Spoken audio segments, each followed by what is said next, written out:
کلمۃ خبیثۃ کشجرۃ خبیثۃ اجتثت من فوق الارض ما لها من قرار۔ اب یہاں سے اللہ تعالیٰ کلمہ شرک کی مثال بیان کر رہی ہیں۔ جو آدمی کفریہ کلمہ کہتا ہے، شرکیہ کلمہ کہتا ہے، تو اس کی مثال کیسے ہے؟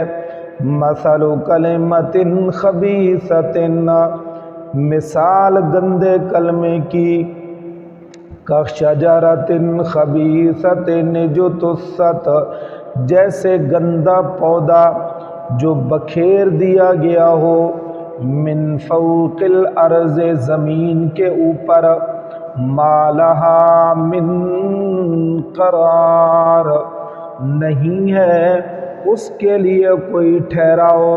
یثبت اللہ الذین آمنوا بالقول الثابت۔ اب یہ پیچھے اللہ تعالیٰ نے دو مثالیں کلمہ توحید اور کلمہ شرک کی بیان کر دی ہے۔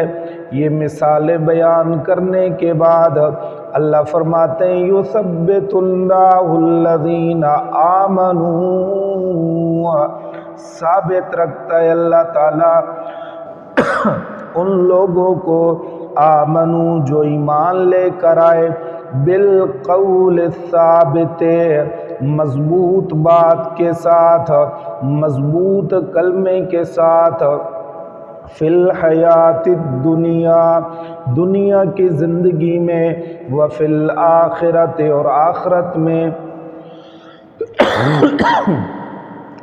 وَيُذِلُّ اللَّهُ الظَّالِمِينَ، اور گمراہ کرتا ہے اللہ تعالیٰ ظالموں کو، وَيَفْعَلُ اللَّهُ مَا يَشَاءُ، اور کرتا ہے اللہ جو چاہتا ہے۔